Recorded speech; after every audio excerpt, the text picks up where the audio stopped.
আমার নবী রাহমাতুল লিল আলামিন পয়গম্বর খানায়ে কাবার সামনে আল্লাহর কালাম খুলে খুলে তেলাওয়াত করতেছেন। নবীজি দীর্ঘক্ষণ পর্যন্ত তেলাওয়াত করতেছেন। আর লম্বা জাদুঘর নবীজির পিছনে দাঁড়িয়ে আছে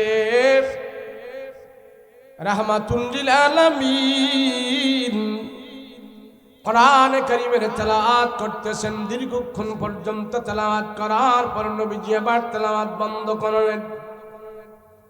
নবীজি কোরআনের তেলাওয়াত বন্ধ করে ঘাটটা ঘুরায় পিছনের দিকে তাকায়া দেখলেন ওই লম্বা জাদুঘর দাঁড়িয়ে আছে। আর তার চোখের দিকে তাকায়া দেখেন লম্বা জাদুঘরের চোখ থেকে পানিগুলো টপ টপ করে দুনিয়ার জমিনে পড়া আরম্ভ করে দিয়েছেন। আল্লাহর নবী ডাক দিয়া বলে, এ ভাই তুমি কান্না করো, কারণটা কি? কেন এখানে কান্না করো? তোমার চোখ থেকে পানি পড়তেছে, কারণটা কি? আমি রাসূল তোমাকে কোনো কষ্ট দিয়েছি কিনা? আমার কোনো সাহাবী তোমাকে কোনো কষ্ট দিয়েছি কিনা? কেন এখানে কান্না করো? কারণটা কি? কিসের আশা, কিসের দুঃখ, কিসের বেদনা? আমার কাছে বলো, কেন তুমি এখানে কান্না করো? ওই জাদুঘর শুধু কান্না করতেছে, কান্না করতেছে। রাহমাতুল লিল আলামিন বলে, ভাই কান্না করো না, কান্না করো না। আমি কোনো মানুষের চোখের পানি দেখতে পারি না। আমি রাসূল কারো চোখ থেকে পানি বের করার জন্য দুনিয়াতে আসে নাই, চোখের পানি মুছার জন্য আল্লাহ আমাকে পাঠিয়েছে। কেন কান্না করো বলো? ওই জাদুঘর এবার কান্না বন্ধ করে বলে, ও রাহমাতুল লিল আলামিন পয়গম্বর আমার, আপনি আমারে কষ্ট দেন নাই, আপনার কোনো সাহাবী আমাকে কষ্ট দেয় নাই, দুনিয়ার কোনো মানুষ আমাকে কষ্ট দেয় নাই। নবীজি কোনোদিন আপনি আমাকে দেখেন নাই, হয়তো আমার নাম আপনি শুনেছেন, আমিও আপনার কাছে এত কাছে কোনোদিন আসি নাই, আমিও আপনার নাম শুনেছি। আজকে যেহেতু আপনার কাছে আমি আসলাম, আমি আসি লক্ষ্য করে দেখলাম আপনি যে জবান দিয়া কোরআনের তেলাওয়াত করেছেন, আমি জাদুর মন্ত্র জানি, জাদুবিদ্যায় পারদর্শী, হাজার হাজার মন্ত্র আমার ভিতরে আছে। সব মন্ত্রগুলো নিয়া আপনার পিছনে দাঁড়ায় দাঁড়ায় আমি আপনার জবানের পবিত্র তেলাওয়াত গুলো আমি শুনেছি। এই মুহূর্তে আপনার জবানের পবিত্র কোরআনের তেলাওয়াত গুলো আমার দিলের ভিতরে ঢুকে গেছে। দিলের ভিতরে ঢুইকা সব কুবুরি মন্ত্রগুলো ধুইয়া মুইসা পরিষ্কার করিয়া আমার অন্তরের ভিতরে বর্তমানে কোরআনের নূর ঢুকে গেছে। জাদুর মন্ত্র সব বের করে দিয়েছি। আমি আর আবু জাহেল কুবা সাইবাদের কাছে যাব না, আপনার হাতে হাত রেখে আমি কালমা পড়ে মুসলমান হয়ে যেতে চাই। যাই হোক, আমি আজকে ওয়াজ করব, লম্বা আলোচনা করতাম, সংক্ষিপ্ত সময় আমি কিছু কথা বলব। এই যে আপনারা বসছেন এখানে, কেসরা কোসরা ভোলা হবেন কম, সবটি বুঝবেন, ওয়াজ সবাই বুঝবান। সব আমি দেখলাম, সব মাথা আমি দেখছি, একটাও ছোট কেসরা কাসরা ভোলা হবেন না, সব বুঝবান ভোলা হবেন। মুরব্বী, মধ্যবয়সী, একবারে বেশি মুরব্বীও নাই, মধ্যবয়সী, ওয়াজ বুঝুন না সব শ্রোতা। কথা কোন ঠিক না? ঠিক না? আপনারা সবাই বুঝেন না ওয়াজ? সবাই বুঝেন না ওয়াজ? মানে কোন তালের ওয়াজ করতাম আপনারা কত দেখি? গজল টজল শুরু করে দিব? হ্যাঁ, কোরআনে কারীমের মাহফিল যতদিন পর্যন্ত এই বাংলাদেশে কোরআনের প্রথা চলবে, কোরআনের কথা চলবে, কোরআনের আলোচনা চলবে, অতদিন পর্যন্ত সারা পৃথিবীর মানুষ যদি এই বাংলাদেশের বিরোধিতা করে, বাংলাদেশকে কিছুই করতে পারবে না।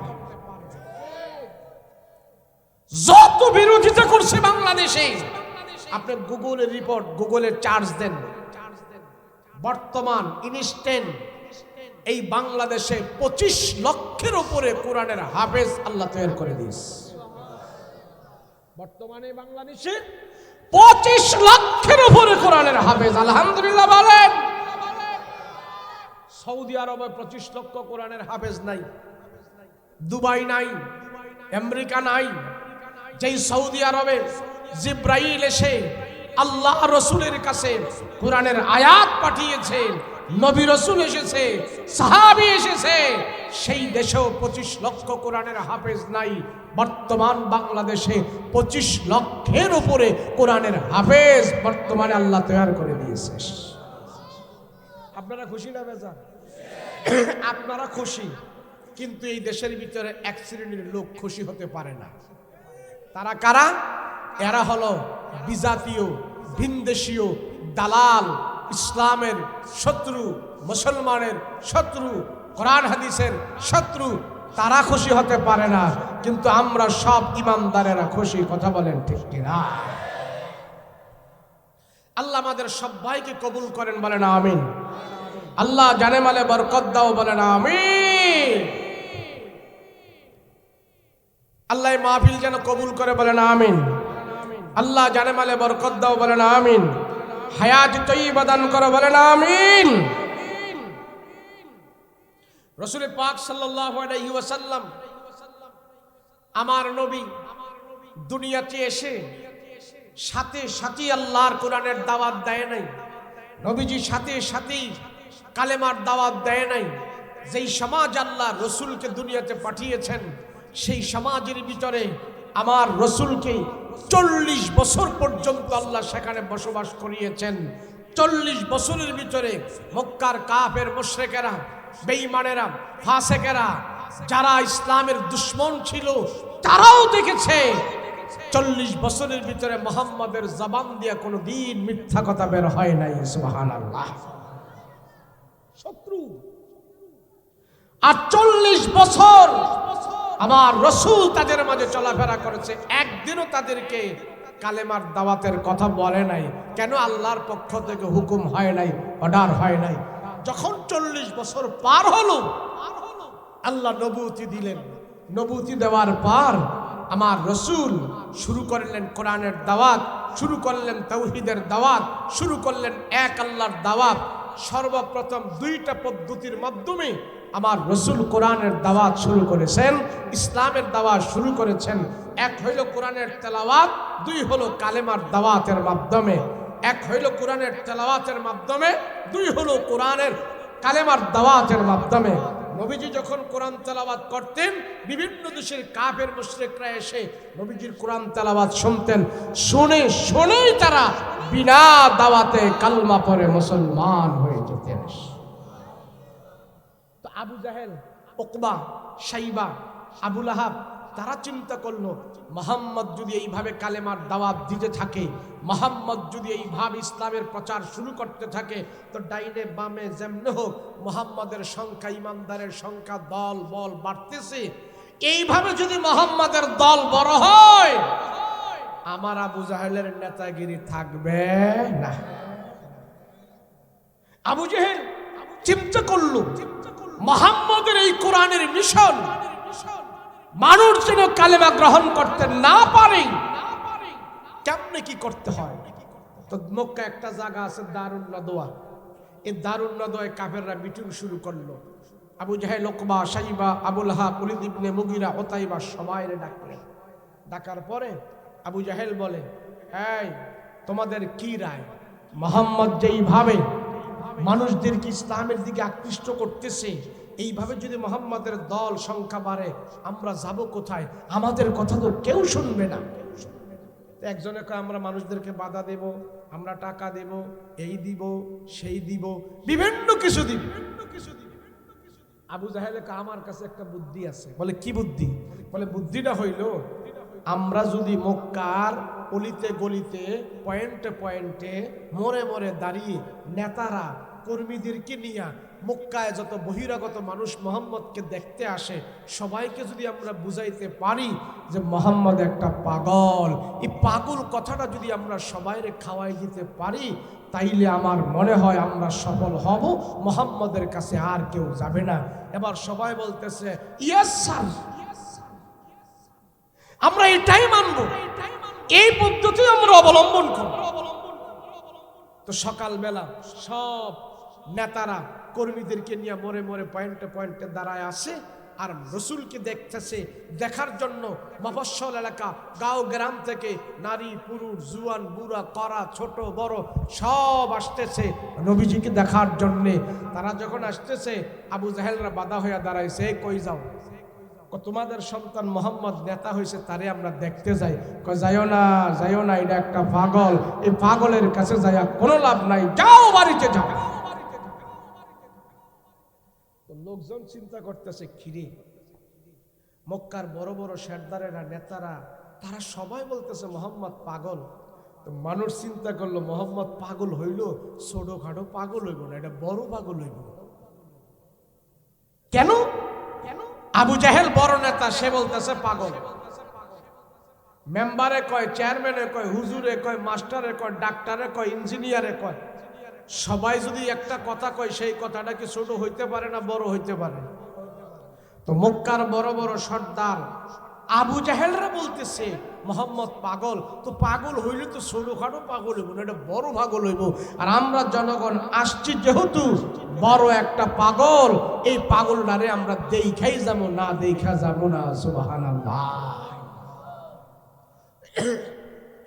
নেতাদেরকে বলতেছে, দেন না, আমাদেরকে জায়গা দেন, আমরা দেখবো, পাগলটারে দেখবো, দেন। আবু জাহেল কারে পাগলের কাছে যায় সময় নষ্ট করে লাভ নাই, যাও। নেতারা কয় না, আমরা জনগণ কয় না, আমরা পাগলটারে দেখবো। নেতাদের কথা ওভারটেক কইরা খানায় কাবার ভিতরে সব জনগণ নারী পুরুষ ঢুইকা গেছে আমার রাসূলুল্লাহকে দেখার জন্য। সুবহানাল্লাহ। তো সবাই যায় খুঁজতেছে, পাগলটা কোথায়, পাগলটা কোথায়। খুঁজতে খুঁজতে যায় দেখে আমার নবীজি আল্লাহর কালাম হাতে নিয়ে তেলাওয়াত করতেছে।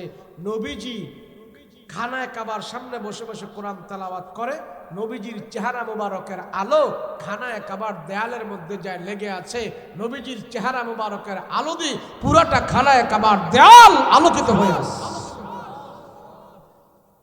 একে অপরে কিরে আবু জাহেলরা কইল মোহাম্মদ পাগল, কিন্তু কই মোহাম্মদ পাগল হইলে মোহাম্মদের চেহারা এত সুন্দর, পাগলের চেহারা এত সুন্দর হতে পারে না। কথা বলেন ঠিক কিনা?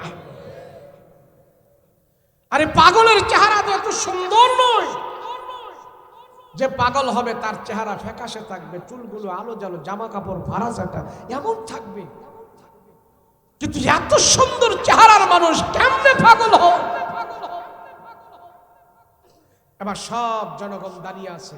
আচ্ছা দেখি মোহাম্মদ যদি পাগল হতো, মোহাম্মদ পড়তেছে কি কোরআন হাতে, দেখি একটু পড়া শুইনা দেখি, তেলাওয়াত শুইনা দেখি।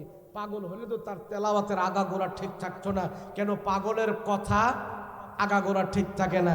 একবার গান গায়, আরেকবার গজল গায়, একবার হিন্দি কয়, আরেকবার ইংলিশ কয়, এটা বেতাল অবস্থায় থাকে। দেখি আমরা মোহাম্মদ যদি পাগল হয়ে থাকে তো মোহাম্মদ যে কি তেলাওয়াত করে এগুলি আমরা একটু ভালো করে শুনে দেখি মোহাম্মদ আসলেই পাগল কিনা, দাড়ি কবা ঠিক আছে কিনা। সব জনগণ আমার রাসূলুল্লাহর কোরআন তেলাওয়াত শোনার জন্য তারা রাসূলুল্লাহর পিছনে নীরবে স্তব্ধ হয়ে দাঁড়িয়ে আছে।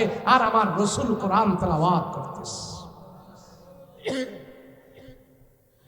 বিসমিল্লাহির রাহমানির রাহিম।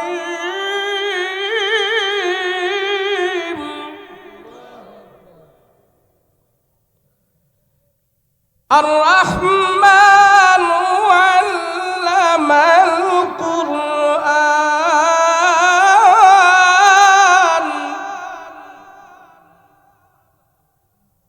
খালাকাল ইনসান।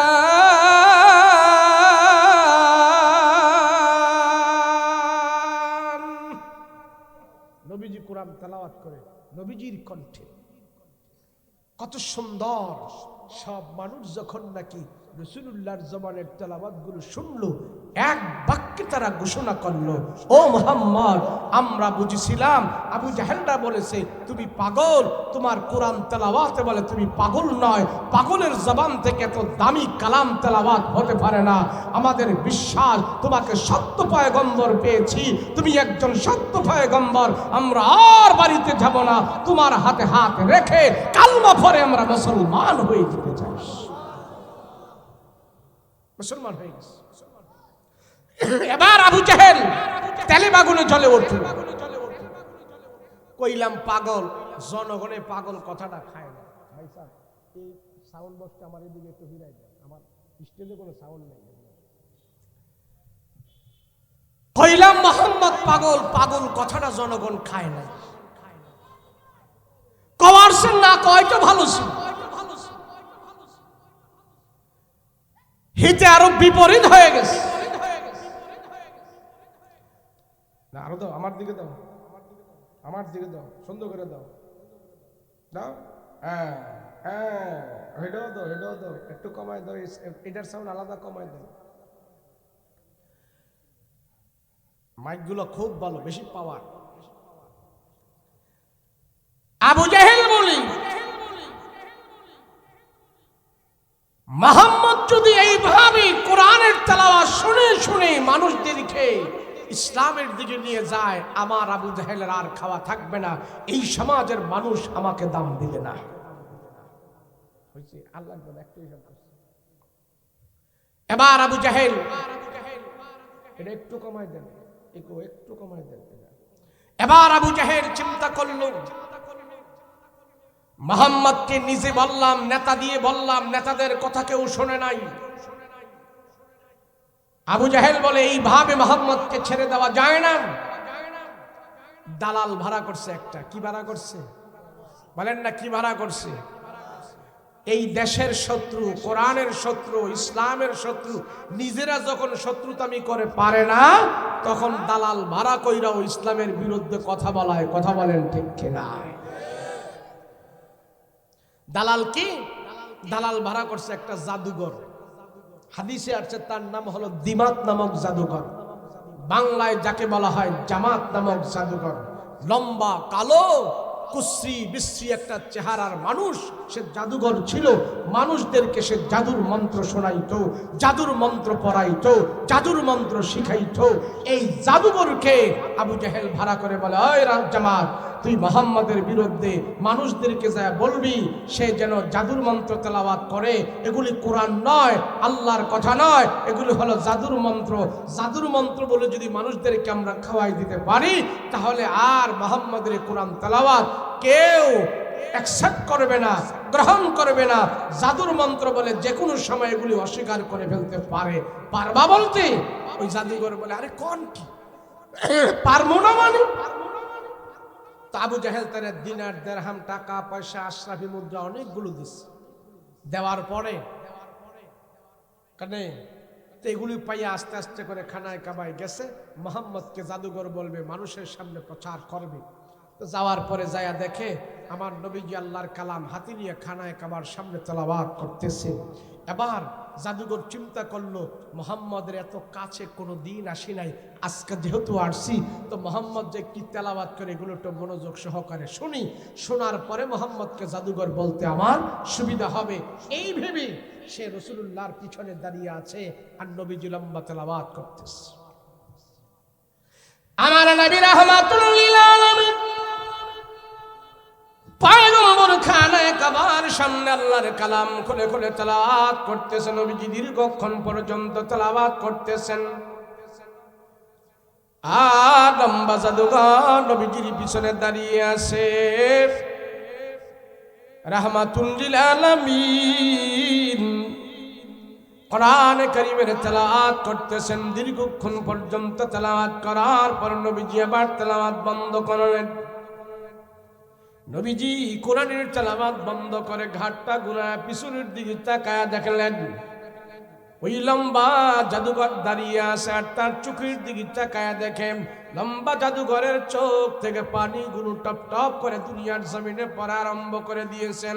আল্লাহর নবী ডাক দিয়া বলে, এ ভাই, তুমি কান্না করো, কারণটা কি? কেন এখানে কান্না করো? তোমার চোখ থেকে পানি পড়তেছে, কারণটা কি? আমি রাসূল তোমাকে কোনো কষ্ট দিয়েছি কিনা? আমার কোনো সাহাবী তোমাকে কোনো কষ্ট দিয়েছি কিনা? কেন এখানে কান্না করো? কারণটা কি? কিসের আশা, কিসের দুঃখ, কিসের বেদনা? আমার কাছে বলো, কেন তুমি এখানে কান্না করো। ওই জাদুঘর শুধু কান্না করতেছে, কান্না করতেছে। রাহমাতুল লিল আলামিন বলে, ভাই কান্না করো না, কান্না করো না। আমি কোনো মানুষের চোখের পানি দেখতে পারি না। আমি রাসূল কারো চোখ থেকে পানি বের করার জন্য দুনিয়াতে আসে নাই, চোখের পানি মুছার জন্য আল্লাহ আমাকে পাঠিয়েছে। কেন কান্না করো বলো? ওই জাদুঘর এবার কান্না বন্ধ করে বলে, ও রাহমাতুল লিল আলামিন পয়গম্বর আমার, আপনি আমারে কষ্ট দেন নাই, আপনার কোন সাহাবী আমাকে কষ্ট দেয় নাই, দুনিয়ার কোন মানুষ আমাকে কষ্ট দেয় নাই। নবীজি কোনদিন আপনি আমাকে দেখেন নাই, হয়তো আমার নাম আপনি শুনেছেন, আমিও আপনার কাছে এত কাছে কোনদিন আসি নাই, আমিও আপনার নাম শুনেছি। আজকে যেহেতু আপনার কাছে আমি আসলাম, আমি আসি লক্ষ্য করে দেখলাম আপনি যে জবান দিয়া কোরআনের তেলাওয়াত করেছেন, আমি জাদুর মন্ত্র জানি, জাদুবিদ্যায় পারদর্শী, হাজার হাজার মন্ত্র আমার ভিতরে আছে। সব মন্ত্রগুলো নিয়া আপনার পিছনে দাঁড়ায় দাঁড়ায় আমি আপনার জবানের পবিত্র তেলাওয়াত গুলো আমি শুনেছি। এই মুহূর্তে আপনার জবানের পবিত্র কোরআনের তেলাওয়াত গুলো আমার দিলের ভিতরে ঢুকে গেছে। দিলের ভিতরে ঢুইকা সব জনগণের সেবা করার তৌফিক দান করে বলেন আমিন। আমি বলি কোরআনে কারীম থেকে শুধু একটা আয়াতের আপনি সংসদে আইন পাশ করেন, চুরি কর্ম দূরের কথা, সুনামগঞ্জ সদরের মরে মরে যদি টাকার বস্তা পড়ে থাকে, বাঁকা চোখ দিয়া টাকার বস্তার দিকে তাকাইতে কেউ সাহস পাবে না। কথা বলেন ঠিক কিনা? যারা হজ করতে গেছেন এরা দেখছেন না, মক্কা মদিনায় নারী পুরুষ একসাথে তোয়াফ করে। কোন কোন বিভিন্ন দেশের মানুষ, ইন্ডিয়ার মানুষ, পাকিস্তানের মানুষ, পাকিস্তানের নারী পুরুষ, বাংলাদেশের নারী পুরুষ, আরব দেশের নারী পুরুষ, আমেরিকার নারী পুরুষ, সব দেশের নারী পুরুষ একসাথে খানায় কাবা তোয়াফ করে। একদিনও একজন পুরুষ আরেকজন নারীর দিকে লোলুপ দৃষ্টি দিতে পারে নাই, একজন নারী আরেকজন পুরুষের দিকে লোলুপ দৃষ্টি দিতে পারে নাই। খানায় কাবায় নারী পুরুষ একসাথে ঘোরাঘুরি করে, একসাথে তোয়াফ করে। কোনো একটা অকারণ সেখানে হয় না, কোনো একটা জিনা সেখানে হয় না, কোনো একটা নারীর গায়ে একজন পুরুষও সেখানে হাত দিতে পারে না। জানে যদি এখানে কোনো অকারেন্স করি ডাইরেক্ট কল্লা ফতে করে দিবি। কথা বলেন ঠিক কিনা? তদ্রূপ আমার এই বাংলাদেশে যদি একটা আইন হয়, চোর ধরা পড়ছে, জেলখানায় ঢুকানোর দরকার নাই, ওটা রিমান্ডের মার দেওয়ার দরকার নাই, হাতে নাতে প্রমাণ পাওয়া গেছে, ডাইরেক্ট তার হাত কাইটা দাও, এই হাত কাইটা সুনামগঞ্জ সদরে ঝুলাইয়া দাও, আর এখানে লেখা দাও এটা উমুক বাপের উমুক ফুলার পোলা, হ্যাঁ চুরি ধরা পড়ছে, হাত কাটা গেছে। কয়েকটা হাত সুনামগঞ্জ সদরে ঝুলাইয়া দিলে পুরো সুনামগঞ্জ সদর চোরমুক্ত হয়ে যাবে, সুনামগঞ্জ জেলা চোরমুক্ত হয়ে যাবে। কথা বলো ঠিক কিনা? কিন্তু করবো কেডা? কোন চুরি করবো? যে এই আইন করবো হ্যাঁ চিন্তা করে আমার হাত নি কাটা যায়। কথা বলেন ঠিক কিনা? আর যতদিন পর্যন্ত কোরআনের আইন না হবে ততদিন পর্যন্ত বাংলাদেশ চোরের খেতাব থেকে মুক্ত হবে না। কথা বলেন ঠিক কিনা? আপনি মনে করেন পুলিশ দিয়া, বিডিআর দিয়া, আর্মি দিয়া, র্যাব দিয়া, সীতা দিয়া, কোবরা দিয়া, রিমান্ডের মার দিয়া, জেলখানা বানায়া আপনি এই দেশ ভালো করে ফেলবেন? কখনো না, কখনো সম্ভব নয়। এই থানা হয়েছে কয় বছর হয়েছে? এই ফুলাবেন কথা কয় কাটারে, এই থানা হয়েছে কয় বছর হয়েছে? কেউ কইতে পারে না। হ্যাঁ 30 বছরের উপরে। আচ্ছা ধরেন না 30 বছর। সুনামগঞ্জ সদর না এটা, তাহলে 50 বছর কি 30 বছর? হ্যাঁ সদর থানা ধরেন না 50 বছর। এই 50 বছরের ভিতরে এই থানার ভিতরে একটা থানার দায়িত্বে ভারপ্রাপ্ত ওসি থাকে, সর্বোচ্চ 2 বছর ওনার মেয়াদ এখানে। তাহলে 50 বছরে 2 বছর করে হলে 25 জন ওসি এখানে আসছে এবং গেছে। এই 50 বছরের ভিতরে 25 জন ওসিকে সরকার রেশন দিছে, বেতন দিছে, বোনাস দিছে, কত কিছু দিছে, গাড়ি দিছে, গাড়ির তেল সুদ্ধা দিছে, কোয়ার্টার দিছে। কেন দিছে? যে সুনামগঞ্জ সদরে যেন কোনো বাটপার চিটার সন্ত্রাস জন্ম না হয়, যেন কোনো লুটতরাজ দর্শন না হয়, এই দায়িত্ব দিয়ে তাদেরকে এখানে পাঠাইছে। মোটামুটি 30 জন 35 জন পুলিশও দিছে। আপনি বলেন তো দেখি, এই পুলিশেরা সরকারের এত টাকা বেতন পায়া, রেশন পায়া, তারা কি এই সমাজের চুরি বন্ধ করতে পারছে? কোনো একটা চোরকে তারা যদি ধইরা থানার ভিতরে ঢুকাইছি, গরু চুর ঢুকাইছে, এখন গরু চুরি আর করে না, থানাতে বের হয়ে এখন মানুষ খুন করে। এইভাবে মানুষ দুনিয়ার মানুষের আইন দিই, চোর ভালো খরচ হয় না, জিনা ব্যভিচার ভালো খরচ হয় না। কোরআনের ফর্মুলা লাগে, কোরআনের আইন লাগে। দুনিয়াতে আমরা দেখি নাই, শুধু একবার যদি দেখে যেতে পারতাম যে সংসদে কোরআনের একটা আয়াতের আইন পাশ হয়েছে, এরপরে আমরা দেখতে পারতাম এই একটা আয়াতের বদলতে তামাম বাংলাদেশের সব চোরেরা ভয় পাইত, কারো টাকার দিকে কেউ নজর দিত না। কথা বলো ঠিক কিনা? বাংলাদেশ এটা ওয়াজ করতে শুরু করছি না, এখনো ওয়াজ শুরু করছি না। ছোট একটা কিচ্ছা শোনেন। জাপানের তারা সারা দুনিয়ার টেকনোলজি বার করছে। এই যে মাইক আছে না, মাইক, এই মাইক আবিষ্কার করছে, এটা মেশিন যন্ত্রপাতি টেকনোলজি সর্বপ্রথম আবিষ্কার করছে জাপান। যত টেকনোলজি আছে, ক্যামেরা, এটা সেটা, সব এগুলো টেকনোলজি, আধুনিক যন্ত্রপাতি, এগুলা বার করছে জাপানের তারা, আর নকল করছে চায়নার তারা। তো জাপান চিন্তা করলো, আমাদের দেশে এত অত্যাধুনিক হওয়ার পর মাঝে মাঝে আমাদের দেশে চুরি হয়, তো আমরা এত কিছু বানাইছি, আমাদের দেশের আইন শৃঙ্খলা বাহিনী দিয়ে চুরি বন্ধ করা যায় না, চোর ধরার একটা মেশিন আবিষ্কার করি আমরা। তো জাপানের জ্ঞানী গুণী যারা আছে, ইঞ্জিনিয়ার যারা আছে, হেরা চোর ধরার মেশিন বার করছে।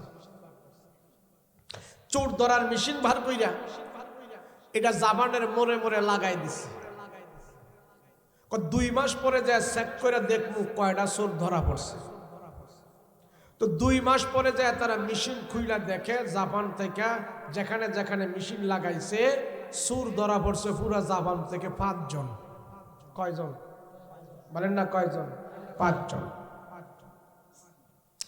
আমেরিকা তারা চিন্তা করলো, সারা দুনিয়াতে আমরা মাতাব্বুরি করি, আমাদের দেশেও মাঝে মাঝে চুরি হয়, আমাদের বদনাম, এই চোর ধরার টেকনোলজি মেশিন আমাদের দেশেও লাগাই। আমেরিকার হেরাও চোর ধরার মেশিন লাগাইছে মোড়ে মোড়ে। 2 মাস পরে যায় চেক করে দেখে চোর ধরা পড়ছে 20 জন। কয়জন? আবার কইেন না ওয়াজের ঘরে, হুজুর এই যে কইলেন এটা কোন কিতাব আছে? এটা কিতাবের কথা না, এটা একটা ঘটনা। আমেরিকার তাদের পরে চিন্তা করলো, সৌদি আরবের তারা, আমার দেশে মক্কা মদিনা আছে, আমার দেশে হয়তো এইভাবে চুরি হয় মাঝে মাঝে, মক্কা মদিনায় চুরি হয়ে যায়, বিভিন্ন আজনবীরা এখানে ধরা ঢুকছে, এরা এসে চুরি করে, মক্কা মদিনার গলিতে গলিতে পয়েন্টে পয়েন্টে মোড়ে মোড়ে আমরা মেশিন লাগাই। তো মেশিন লাগায়া 2 মাস পরে মেশিন দেয়, সৌদি আরবের ঊর্ধ্বতন কর্মকর্তারা চেক করে যায়, দেখে চোর ধরা পড়ছে 50 জন। কয়জন? এবার পাকিস্তানের তারা কয় আমাদের দেশেও তো চোরের সংখ্যা বেশি, তো হেরাও এই জাপানের টেকনোলজি মেশিন লাগাইছে, মোড়ে মোড়ে লাগায়া 2 মাস পরে মেশিন খুইলা চেক করে যায়, দেখে চোর ধরা পড়ছে 100। কয়শো? 100। এবার আইছে বাংলাদেশের পালা। কোন দেশের? বাংলাদেশের ঊর্ধ্বতন কর্মকর্তারা, মন্ত্রণালয় যারা আছে, এরা কয় আমাদের বাংলাদেশ সারা দুনিয়াতে চোরের দেশ হিসাবে খ্যাত, এই চোর ধরার মেশিন আমাদের দেশে লাগাইতে হবে। চোর ধরার মেশিন হেরা লাগাইলো বাংলাদেশের ঊর্ধ্বতন কর্মকর্তারা মূল মূল পয়েন্টে বাইতুল মোকাররম, গুলিস্তান, পল্টন, মতিঝিল মোড়ে মোড়ে চোর ধরার মেশিন লাগাইছে। লাগায়া 2 মাস পরে গেছে চেক করতে, চোর কয়জন ধরা পড়ছে। বাংলাদেশের ঊর্ধ্বতন কর্মকর্তারা মেশিন চেক করতে যায় দেখে চোর ধরা পড়ব দূরের কথা, চোরের মেশিনটাই চুরি হইয়া গেছে।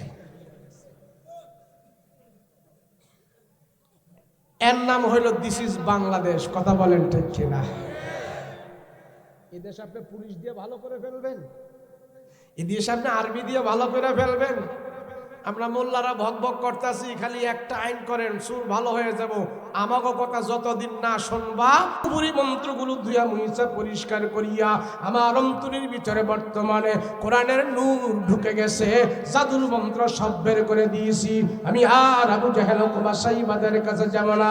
আপনার হাতে হাত রেখে আমি কালমা পড়ে মুসলমান হয়ে যেতে চাই।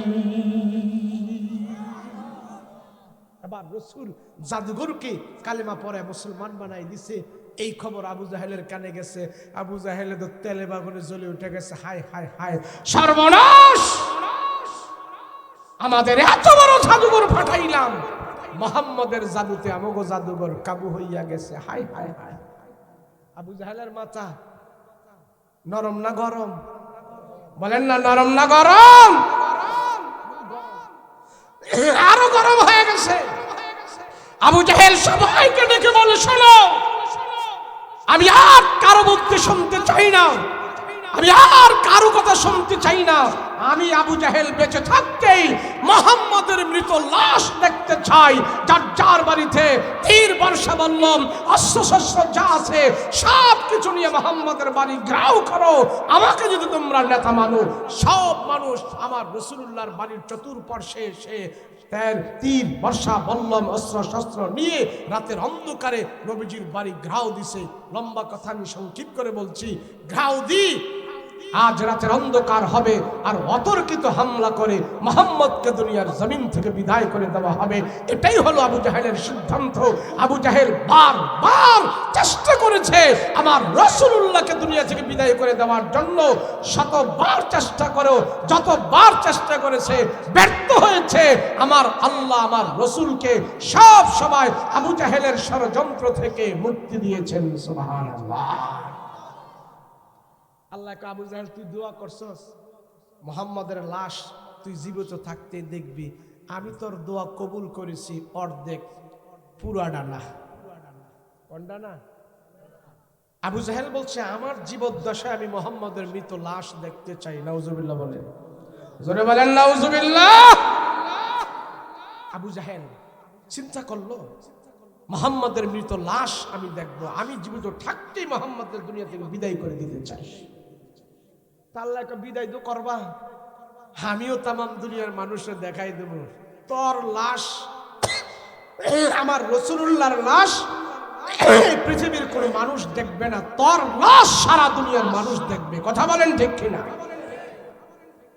যারা রাসূল পাক সাল্লাল্লাহু আলাইহি ওয়াসাল্লাম ঘরের ভিতরে বসে হযরত আলী রাদিয়াল্লাহু আনহুকে নিয়ে দিনের ব্যাপারে পরামর্শ করতেছে, আর ঘরের চতুর্পার্শ্বে রাত্রে তীর বর্ষা বল্লম অস্ত্র শস্ত্র নিয়ে যখন তারা উৎপেতে আছে, রাতের অন্ধকার হবে, এই অন্ধকারে মুহাম্মদকে দুনিয়ার জমিন থেকে বিদায় করে দেওয়া হবে।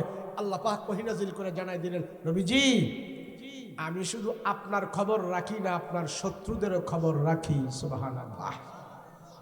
এই যারা ইসলামের বিরোধিতা করে, যারা কোরআনের বিরোধিতা করে, যারা দেশের বিরোধিতা করে, যারা মুসলমানের বিরোধিতা করে, তাদের খবর আল্লাহর কাছে আছে না নাই? জোরে বলতে হবে, আছে না নাই? আল্লাহ সব জানে, সব দেখতেছে। আপনি মনে করেন যারা ফেসবুক চালাও, ইন্টারনেট চালাও না, কথা বলেন ঠিক কিনা? ওই এক লোকে কুড়াল দিয়া গাছ কাটে, গাছ কাটে না কুড়াল দিয়া, লাকড়ি ফারে না কুড়াল দিয়া, তো লাকড়ি যে ফারে ওটা তো গাছ, তো গাছে কুড়াল দেখো বাইরে, তুই জাতে হইলি লোহা, আমি হইলাম গাছ, তোর সাথে আমার সাথে কোনো জিন্সের মিল নাই, জাতের মিল নাই। ক্যারে ভাই তুই এমনি ভাইরা ভাইরা আমার ভিতরে আইতাছস, আমার ভিতরে ঢুকতাছস, আমারে ক্যারে তুই শেষ করে ফেলতাছস। তো কুড়াল দা লোহায় কয় ভাই রে আমার দোষ নাই, দেখ আমার মতার মধ্যে তোর মতন গাছ একটা লাগাই রাখছে, তরে দিয়া দিয়ে এমনি আমারে ফাটতাছে, আমারে ঢুকাইতাছে। তোর মতন যাইতে ভাই যদি আমার মাথার মধ্যে না লাগাই থাকতো আমি নিজে ভাইরা ভাইরা তোর ভিতরে ঢুকতাম না। কথা বলেন ঠিক কিনা?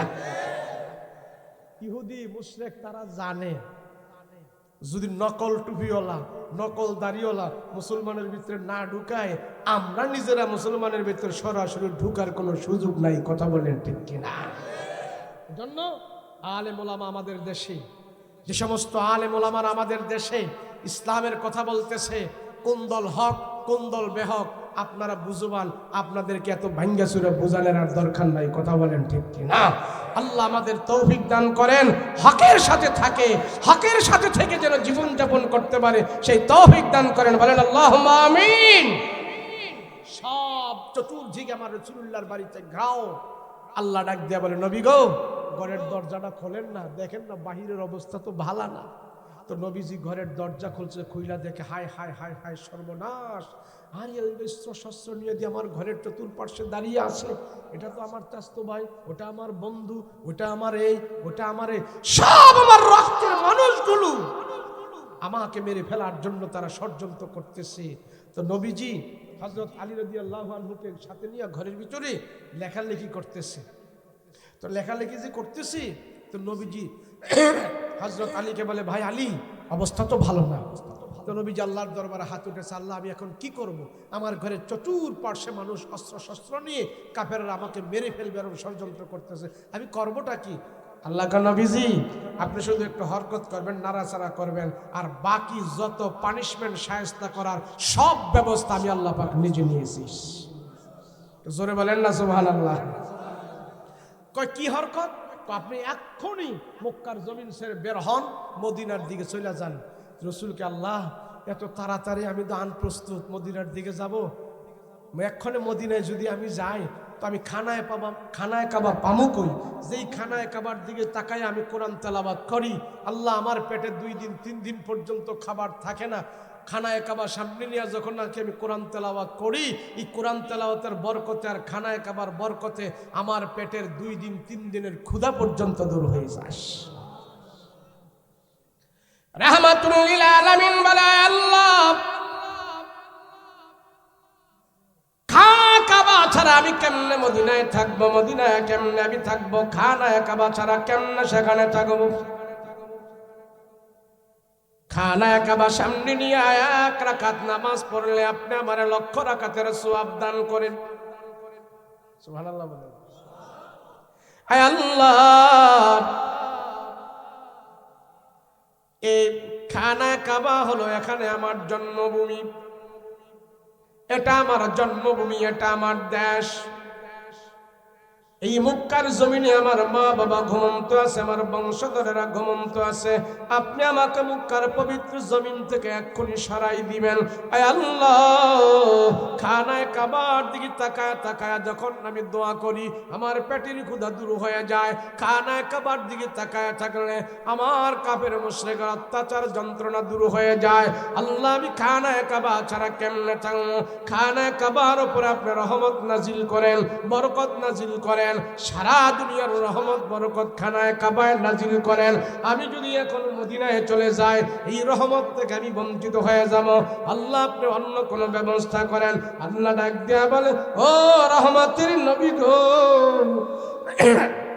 আমি আল্লাহ আপনার জন্য খানায় কাবা রহমত বানাইছি, আপনারে একবারে আমি খানায় কাবা থেকে বিদায় করব না। আবার কিছুদিন পরে আপনাকে আমি বিজয়ের মালা পরায়া আল্লাহ আমি আপনাকে সম্মানের সহিত মদিনা থেকে খানা কাবার ভিতরে ঢোকায়া দেব। কিন্তু আপনি এক্ষণে মদিনার দিকে রওনা হন, মদিনার দিকে আপনাকে পাঠায়া আপনাকে মদিনায় নিয়া মক্কার কাফির বেঈমানদেরকে আমি আল্লাহ পাক আপনার বিরুদ্ধে যারা করেছে তাদেরকে আমি শায়েস্তা করব এবং তাদেরকে উচিত জবাব আর শিক্ষা আমি দিব। বের হন। আমার নবী রাহমাতুল লিল আলামিন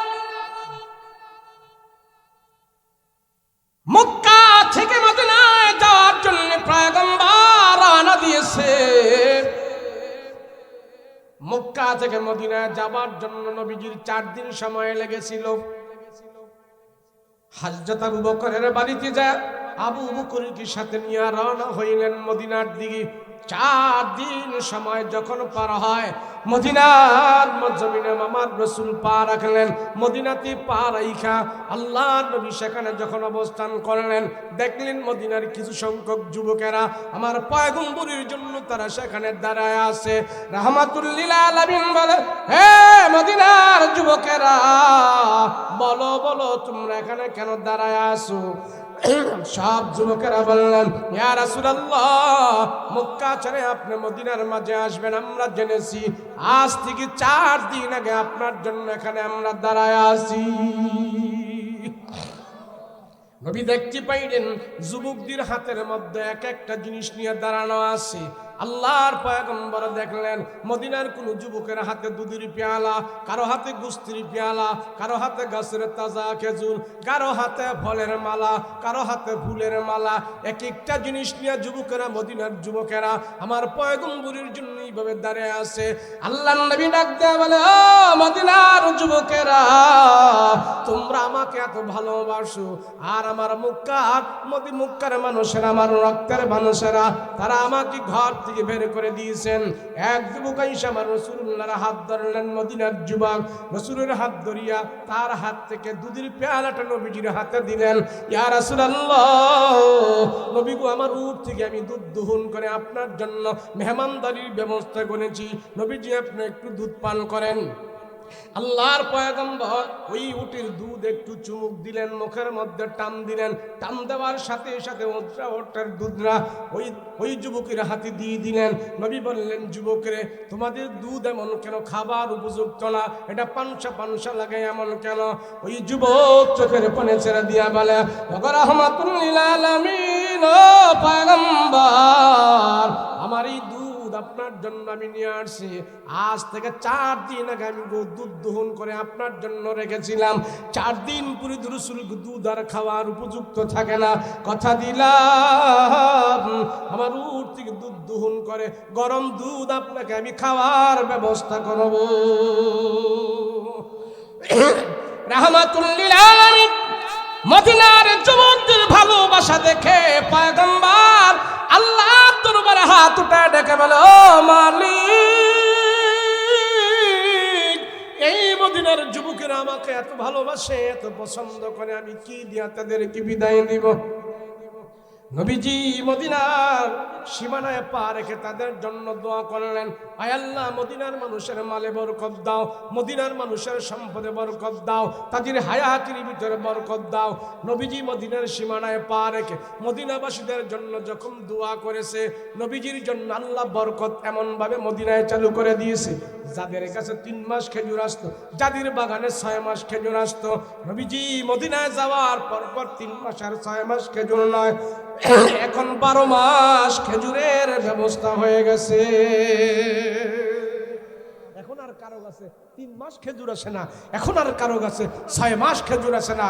নবীজির বরকতে আল্লাহ 12 মাস তাদের কাছে খেজুরের ব্যবস্থা করে দিয়েছেন। সুবহানাল্লাহ। আল্লাহ ডাক দিয়া বলেন, নবীজি আপনি মদিনায় যাবেন, আমার রহমত মদিনায় যাবে। আপনি উহুদে যাবেন, আমার রহমত উহুদে যাবে, আমার বরকত উহুদে যাবে। আপনি তায়েফে যাবেন, আপনার কারণে তায়েফে বরকত যাবে। আমার রাসূল যেখানে যেখানে গেছে, আল্লাহর বরকত আল্লাহ সেখানে সেখানে দান করেছে। মদিনার সব যুবকেরা রাহমাতুল লিল আলামিনকে পাইয়া আনন্দে আত্মহারা হয়ে বলে, রাহমাতুল লিল আলামিন, পয়গম্বর আপনি মদিনায় আসছেন, আমার বাড়ির মেহমান হবেন। এক যুবক আমার নবীজির হাতে ধরে বলি, ইয়া রাসূলুল্লাহ, আমার বাবা ঘরের ভিতরে অসুস্থ মানুষ, আমার বাবা আমাকে পাঠিয়েছে আপনাকে আমাদের বাড়িতে নেওয়ার জন্য। আমার বাবা ঘরের ভিতরে বকরির গুস্ত পাক করে বসে আছে, আপনি না যাওয়া পর্যন্ত আমার বাবা বকরির গুস্তে হাত লাগাবে না। নবী গো, আপনি আমাদের বাড়িতে আসেন, আপনি আমাদের মেহমান হবেন। আর এক যুবক এসে বলে, ইয়া রাসূলুল্লাহ, আমার মা ঘরের ভিতরে সুন্দর একটা চাদর বিছায় রাখছে আপনার জন্য, রাসূল গো আপনি আমাদের বাড়ির পহেলা মেহমান হবেন। আর এক যুবক এসে বলে, ইয়া রাসূলুল্লাহ, আজকে পহেলা মেহমান আমাদের বাড়িতে বানাইতে চাই, ওই তো পাহাড়ের উপরে আমাদের বাড়ি। ইয়া রাসূলুল্লাহ, ইয়া হাবিবাল্লাহ, রাহমাতুল নবী,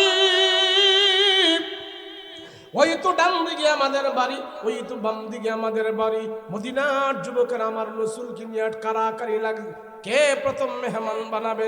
রাহমাতুল লিল আলামিন চিন্তা করলেন, আমি রাসূল যদি ইচ্ছা করে কোন যুবকের বাড়ির মেহমান হয়, এই যুবকই খুশি হবে, আর বাকি যুবকের মনটা খারাপ করবে।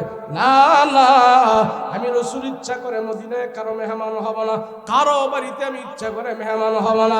নবীজি সব যুবকদেরকে ডাক দিয়া বলে, হে যুবকেরা, আমি রাসূল আজকে ইচ্ছা করে কারো বাড়ির মেহমান হব না।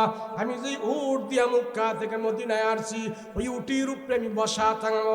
উটটা চলতে চলতে মদিনায় যায়, যার বাড়িতে বসবে আমি রাসূল তার বাড়ির মেহমান হয়ে যাব। আমার রাসূলের কত সুন্দর ব্যবস্থাপনা, কত সুন্দর তীক্ষ্ণ বুদ্ধি। মদিনার সব মানুষ রাসূলুল্লাহকে মেহমান বানাইতে চায়, আর রাসূল বলে, আল্লাহ, আমার ঘরের মানুষগুলো, আমার বংশের মানুষগুলো আমাকে ঘর থেকে বের করে দিয়েছে, মাতৃভূমি থেকে বের করে দিয়েছে। আল্লাহ, মদিনার এই যুবকদেরকে তুমি কবুল করে নাও, বলেন আল্লাহুম্মা আমিন। রাহমাতুল লিল আলামিন বলে, হে মদিনার যুবকেরা শোনো, তোমরা সবাই আমাকে মেহমান বানাইতে যাও, আজকে পহেলা মেহমান। আমি রাসূল ইচ্ছা করে যাব না, আমার উট যার বাড়িতে যা বসবে আমি রাসূল তার বাড়ির মেহমান হব। নবীজি উটির উপরে বসা, আর দুই পাশে সব সাহাবীরা দাঁড়ানো আছে, উট চলতেছে, সাহাবীরাও চলতেছে, নবীজি উটের উপরে বসা আছে, সব সাহাবীরা নবীজির উপরে দুরূদ পড়তেছেন, পড়তে পড়তে উট চলতেছে। উট যায় পাহাড়ের উপরে দুতালা একটা বাড়ির সামনে, উটটা হাঁটু করে বসে গেল। রাহমাতুল লিল আলামিন উটের লাগাম ধরে টান দেয়, উট উঠে না, উট উঠে না, হাঁটু করে বসে গেছে। নবীজি বুঝতে পারলেন এই বাড়িতে উটটা বসে গেছে, আল্লাহ পাক আমাকে এই বাড়ির মেহমান বানায়া দিছে। সব সাহাবীরা বুঝতে পারলেন নবীর উট যেহেতু এই বাড়িতে বৈশা গেছে, তো রাসূলকে আল্লাহ পাক এই বাড়ির মেহমান বানায়া দিছে। তো নবীজি বলতেছে, বাড়িওয়ালা কে? বাড়িওয়ালা কে? বাড়ির মালিক কে? দেখতেছেন একটা মধ্যবয়সী লোক রাসূলুল্লাহর দিকে আগায় আগায় আসতেছে। নবীজি দেখেই তারে চিনে ফেলছে, ও তুমি তো আবু আইয়ুব আনসারী, তোমার বাড়ি কি এটা? বলে, ইয়া রাসূলুল্লাহ, এটা আমার বাড়ি। রাসূল বলে, আবু আইয়ুব, আল্লাহ তো বিনা দাওয়াতে তোমার বাড়ির মেহমান আমারে বানাই দিস। তুমি খুশি না বেজার? তুমি খুশি না বেজার? আবু আইয়ুব আনসারী বলে, ইয়া রাসূলুল্লাহ, তামাম পৃথিবীটা যদি কেউ আমাকে বিক্রি করে দেয়, আমি যদি তামাম পৃথিবীর মালিক হই, আমি এত খুশি হব না। আমার ঘরের মেহমান আমার রাসূলুল্লাহ হয়েছে, তামাম পৃথিবীর চাইতে আমি আরো বেশি খুশি হয়ে গেছি। রাসূল, আবু আইয়ুব, দেখো না, মক্কা থেকে মুসলমান ভাইরা, আমার সাহাবীরা, তারা মেষপাল, ছাগল, বকরি, খেজুরের বাগান, দোকান পাট সব রেখে দিয়া কাফের মুশরিকদের অত্যাচার সহ্য করতে না পেরে শুধু আমার রাসূলুল্লাহর ভালোবাসায় তারা মদিনায় চলে আসছে। ও আবু আইয়ুব, তাদের পাচক খাবার দাবার যা ছিল সব শেষ হয়ে গেছে। আবু আইয়ুব, তুমি মুসলমান ভাইদের একটু খাবারের ব্যবস্থা করো, তাদের পেটে খাবার নাই।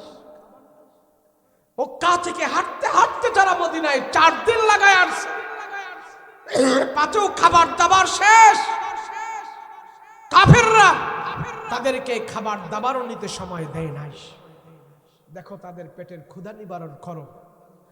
যখন এই কথা বলছে, আবু আইয়ুব আনসারী সাথে সাথে উট বকরি জবাই করা শুরু করে দিয়েছে। আবার রুটি পাক হচ্ছে, গোস্ত পাক হচ্ছে, চুলায় ধাউ ধাউ করে আগুন ঝরছে, বিশাল বড় আয়োজন। এই আবু আইয়ুব আনসারীর বাড়ি থেকে কয়েক কিলোমিটার দূরে ইহুদিদের বড় আলেম, নাম হইল আব্দুল্লাহ ইবনে সালাম। হ্যাঁ, তাওরাত, জাবুর, ইনজিল এই 3 কিতাবের হাফেজ। সে খেজুর গাছের উপরে উঠে খেজুর গাছ পরিষ্কার করতেছে, তো ওখান থেকে সে দেখতেছে আবু আইয়ুব আনসারীর বাড়ির দিকে ধোঁয়া উঠতেছে। তো ওই আলেম মনে করছে ও আবু আইয়ুব আনসারীর বাড়িতে মনে আগুন লেগে পুরা ছারখার হয়ে যাইতেছে। তো গাছের উপর থেকে সে ডাইকা বলতেছে, ছাত্ররা, আরে যা যা হেদিকে যা, দেখ মুসলমান আবু আইয়ুব আনসারীর বাড়িতে মনে আগুন লেগে পুরা ছারখার হয়ে যেতেছে, যাও করে সহযোগিতা করবা। ওরা দৌড়ে আইসে, দৌড়াইতে দৌড়াইতে দৌড়াইতে দৌড়াইতে আইসা দেখে এখানে কোনো বিপদ সংকেত না, সবার মুখে হাসি আর খুশি, সবাই আনন্দ করতেছে, পাক শাক হইতেছে, চুলায় আগুন জ্বলছে।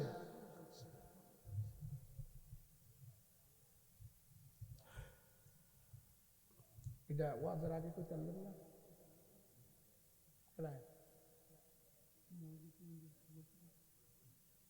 কইছে টাকাও দেখতো আগে কইবেন তো। যাই হোক, আবু আইয়ুব আনসারী ওট বকরি জবাই করে সব সাহাবীদের জন্য খাবারের ব্যবস্থা করলো। ইহুদিরা এসে দেখলো এখানে কোনো বিপদ সংকেত নয়, সব হাসি খুশি। তো জিজ্ঞাসা করে, তোমরা এখানে এত পাক শাক কেন হইতেছে, এত হাসি খুশি কে? জানো না, আব্দুল্লাহর বেটা মোহাম্মদ মক্কা থেকে মদিনায় চলে আসছে, শেষ নবী, শ্রেষ্ঠ নবী, দুজাহানের নবী এই ঘরে মেহমান হয়েছে। আমরা তার আনন্দে, তার হাসিতে, তার জন্য মেহমানদারির পাকশাক এখানে করতেছি, সেই জন্য আমরা এখানে আনন্দ করতেছি। ইহুদিরা কয় মোহাম্মদ মক্কা থেকে মদিনায় চলে আইছি? বলে হ্যাঁ। আরে কই, আমরা তো জানলাম না। তোমরা ইহুদি, তোমাকে জানাবো কে? তো ইহুদি ছাত্ররা দৌড়ে তাদের হুজুরের কাছে গেছে, যায় ওস্তাদজি, যে তাওরাত পড়া পড়া আমাগরে আখিরি নবীর কথা আপনি শোনাইতেন, ওই নবী তো মক্কা থেকে মদিনায় আয়া পড়ছে। ওই আলেম গাছের উপরে যখন এই কথা শুনছে, ও লাভ দিয়ে নেমে গেছে, কষ্টিত না, মুহাম্মদ মদিনায় চলে আইছে, আমি জানি না। সবাই রাইখা সে আলেম দৌড়ে আসছে, আইসা আবু আইয়ুব আনসারীরে বার করে, দোস্ত তোমার বাড়িতে নাকি মোহাম্মদ চলে আইছে? বলে হ্যাঁ। তা আমি দি জানলাম না, আমার দি জানাইলা না? কত করে জানাবো? তোরা তো ইহুদি, তোরা তো মুসলমানদের শত্রু, নবীদের শত্রু, কোরআনের শত্রু, ইসলামের শত্রু, তাদেরকে কেন জানাবো? এখন এই ইহুদি বড় আলেমে কয়, তোমার কাছে আমি একটা অনুরোধ করি, শুধু এক নজর মোহাম্মদকে দেখার সুযোগ আমারে করে দাও। আব্দুল্লাহ ইবনে সালাম আবু আইয়ুব আনসারী কয়, না না না, তোরা ইহুদি, তোরা মুখে যা কস দিলে তো তা না, তোরা জাত ইহুদি খুব খারাপ জাত, তোদেরকে যদি আমার রাসূলুল্লাহর কাছে নিয়ে যায় তাহলে তোরা আমার নবীকে অসম্মান করবি, তোদেরকে নিয়ে যাওয়া যাবে না। এই বড় ইহুদি বড় আলেমে কয়, তোমার হাতে ধরি, পায়ে ধরি, শুধু একবার নবীরে আমারে দেখাই দাও, আমি কিচ্ছু বলবো না, শুধু নবীজির চেহারাটা দেখবো আমি, আর কিছু না। আচ্ছা দাঁড়া, রসুলের জিজ্ঞাসা করে আছে, নবী যদি কয় এরপরে তোরে লইয়া যাবো। তো রসুলের কাছে যায়, বলছি ইয়া রাসূলুল্লাহ, ইহুদিকে বড় একজন আলেম আইছে আপনার সাথে দেখা করতে, নবী আপনি দেখা করবেন? কয়েক নাম কি? আব্দুল্লাহ ইবনে সালাম। নবী কারি, তার নাম আমি মক্কা থেকে শুনছি, হ্যাঁ নাকি ইহুদিকে বড় আলেম, যাও, সে যদি ইহুদি একজন আলেম তো তার আলেমের সম্মানে আমি তার সাথে দেখা করবো। সুবহানাল্লাহ। নবীজি অন্য ধর্মের আলেমরে এত দাম দিছে, আর আমি যদি সুযোগ পাই আমার ধর্মের আলেমরে কি না করিস, কথা কোন ঠিক না?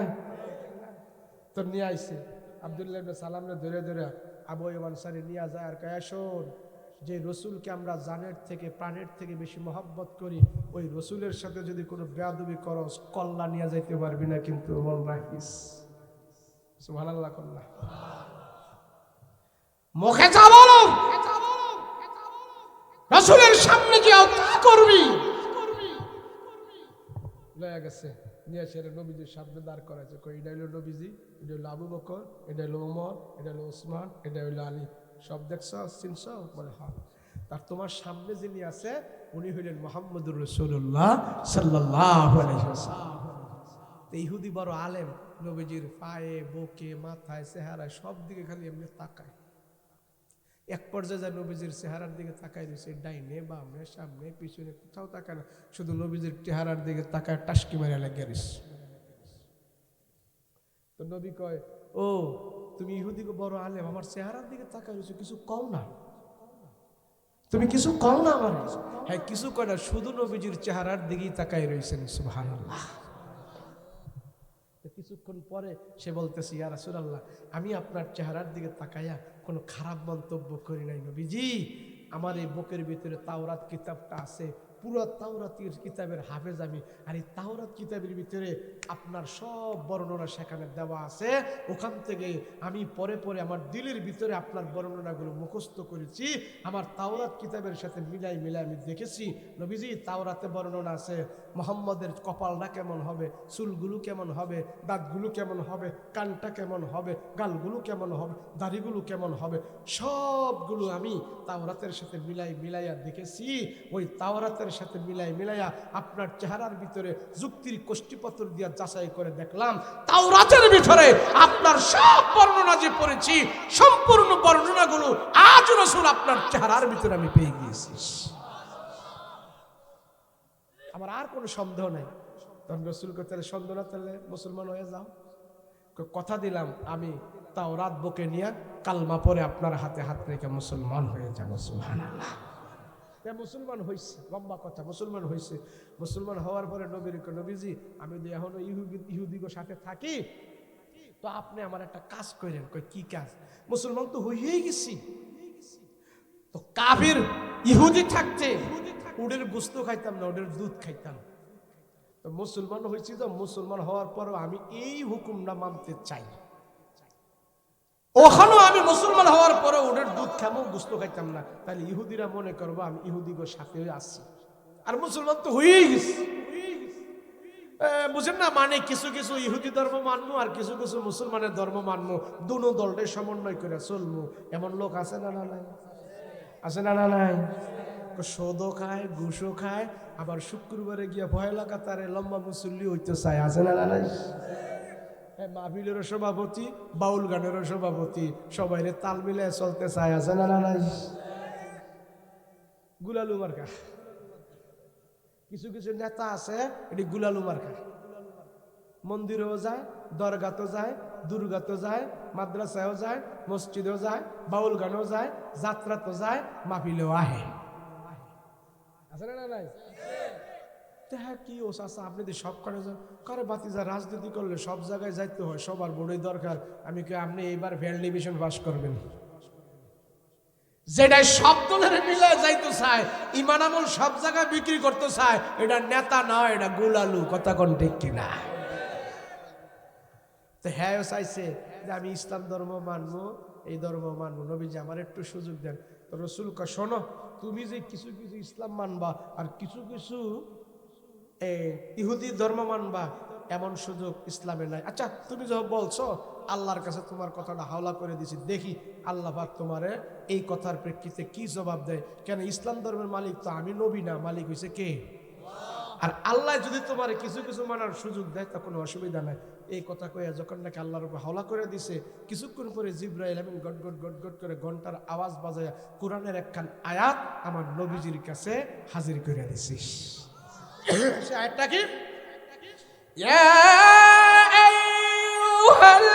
আইয়ুহাল্লাযীনা আমানু দুখুলু ফিস সিলমি কাফা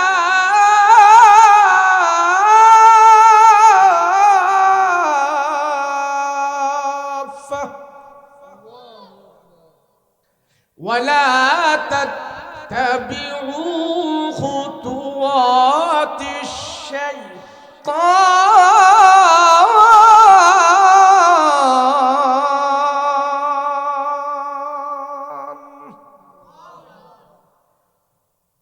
ইন্নাহু লাকুম আদুব্বুম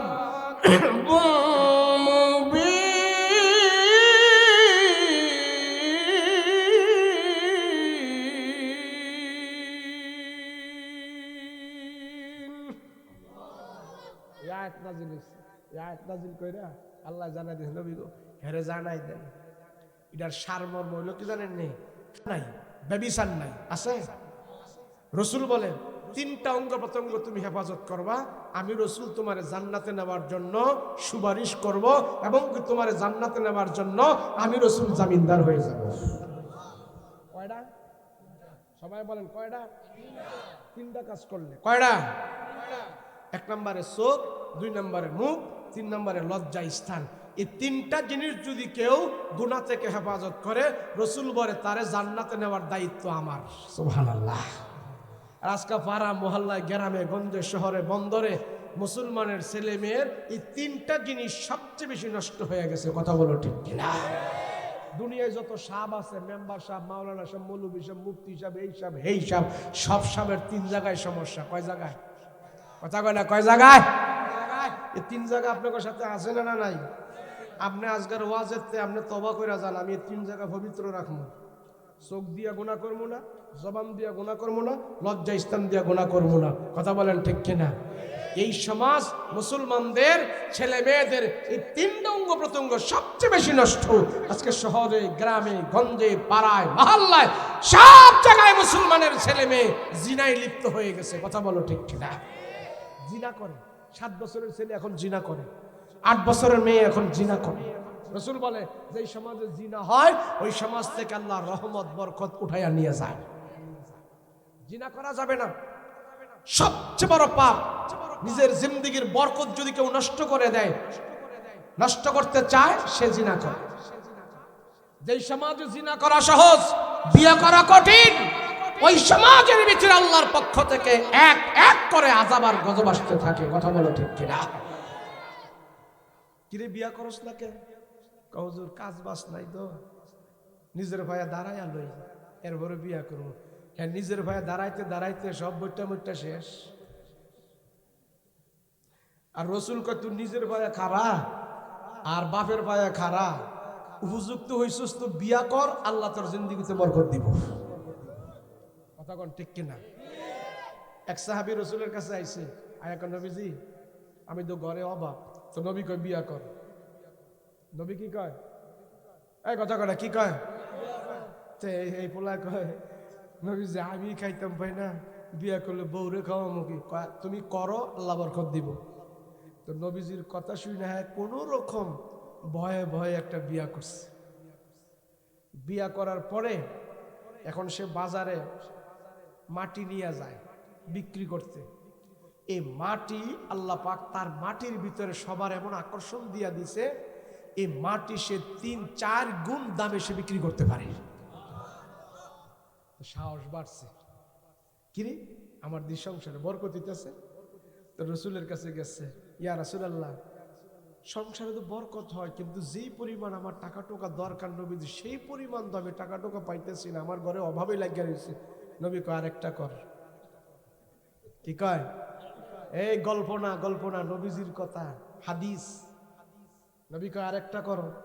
এছাড়া তো মাথা নষ্ট, আমি ইনি খাইতে পাই না, যে বিয়া করছে বউরে খাওয়ান দিতে হয় না। নবী কয় আরেক বিয়া করতাম। যাক, নবীজির জবান দেয়া যে কথা বের হয়েছে এটা তো মিথ্যা হইতে পারে না, বরকত আল্লাহ দিবে। আরেক বিয়া করছে না, আরেক বিয়া করার পরে এখন সংসারে আর বরকত শুরু হয়ে গেছে। এখন আর অভাব নাই, এখন আর কি নাই? অভাব নাই, অভাব মোচন হয়ে গেছে। বিয়া করছে, আল্লাহ বরকত দেওয়া শুরু করছে। তো নবীজির কাছে যখন গেছে, যাওয়ার পরে ইয়া রাসূলুল্লাহ আমার দিয়ে এই অবস্থা, আল্লাহ বরকত দিবে, তোমার আরো বরকত দিবে, তোমার তো এখন টাকা পয়সা আছে, কহ কালে এখন তুমি আরেকটা করো। হাদিসে আসছে 3টা বিয়া রসুল তারে করাইছেন। 3 বিয়ার পরে তার জীবনে এত কামাই রুজিতে বরকত দেওয়া শুরু হয়েছে, বরকত দেওয়া শুরু হয়েছে, ওই এলাকার জন্য সে ধনী হয়ে গেছে। তো রসুল তারে বলল, শোনো, 3 বিয়ার পরে আল্লাহ তোমার জন্য এই সম্পদ রাখছে, তুমি যতক্ষণ পর্যন্ত 3 বিয়া না করবা অতক্ষণ পর্যন্ত তোমার এই সম্পদগুলো আল্লাহ দিত না। কথা বলেন ঠিক কিনা? আরে আমগো 3টা করণ লাগতো না, একটা কইরাই দেখো না, আল্লাহ বরকত দিবে। আমাদের সমাজ এমন নষ্ট হয়ে গেছে, রাস্তার মোড়ে মোড়ে দেখলে দেখা যায় Calcutta herbal, America herbal, modern herbal. জিগেলাম কিরি তো হারবালের ওষুধ খায় কেনা? হুজুর ফুলা ভাই না খায়। আমি কি এটা কস কি ফুলা ভাই না আবার হারবালের ওষুধ খাইবো? হ্যাঁ তুই এমনি বাঘের মতো থাকছিস। হারবালের ওষুধ যে দুর্বল হয়ে গেছে, বেকা হয়ে গেছে, হ্যাঁ না খাইব, কথা কোন ঠিক না? জুয়ান পুলকের হারবালের ওষুধের বেটা, বিয়ে কর, বিয়া না কইরা জিনা কইরা এখন অসল হয়ে গেছে, এখন বিয়া করতে ডরায়, কথা কোন না? এখন হারবালের ওষুধ খায় বেটা, হারবালের ওষুধ খায় ও শক্তি পাইছি না, বিয়া কর, আল্লাহ বরকত দিব, কথা বলেন ঠিক কিনা? সেজন্য আমরা ইসলাম মানবো, পুরাপুরি মানবো, রাজি আছি? রাজি আছি? পুরাপুরি ভাবে ইসলাম মানবো। নামাজ কয়েক তো পড়বো, ফজরও ভাবা যাইব নাই কি রে মসজিদে আওয়াজ না কে? ওস্তাদ জি যে ঠান্ডা পড়ছে, ওস্তাদ জি পানি বি ঠান্ডা, শীত নামছে মাগা, হাত ধুইবার পারি না, অজু করবার পারি না, কেমনে মসজিদে হোক? আমরা পুরান ঢাকায়, তো আমি নামাজ পড়াই পুরান ঢাকায় 11 বছর ধরে। আমি যাই মসজিদে নামাজ পড়াই, মসজিদে আইয়ুবী সাহেব, খালেদ সাহেব আইয়ুবী নামাজ পড়াইছে 10 বছর, আমি পড়াইতেছি 11 বছর। তো পুরান ঢাকার বাচ্চা পড়ছে, তো একটারে কই তোর গরমের দিনে মসজিদে দেখি এসির নিচে, ফ্যানের নিচে দাঁড়া, শীতের দিনে করে তুই কম্বলের নিচে ঘুমাস, মসজিদে হও না? যেই শীত নামছে ওস্তাদ জি অজু করবার পারি না, কেমনে মসজিদে হও? যেটা অজুর ভয়ে মসজিদে আহে না, অজুর ভয়ে নামাজ পড়ে না, এই সমাজের ভিতরে সবচেয়ে খাচ্চর হয়। কেমনে কইতাম যে হেডাও কইয়া দিই, সে ঠান্ডা পানির জন্য হাত লাগাইতে পারে না অজুতে, অজু করবার পারে না, ঠান্ডা পানি হাত ধুতে পারে না। আচ্ছা হ্যাঁ, পায়খানা প্রস্রাব করেন, তাহলে এই সময় হ্যাঁ গরম পানি কই পায়?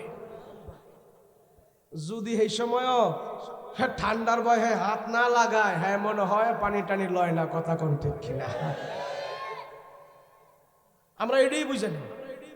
শোনো, হাইশো না বন্ধু, অজুর শহীদ যে থাকবো, অজু করা অবস্থায় যদি সে মৃত্যুবরণ করে, আল্লাহ তার শহীদি মর্তবা দান করে দেয়।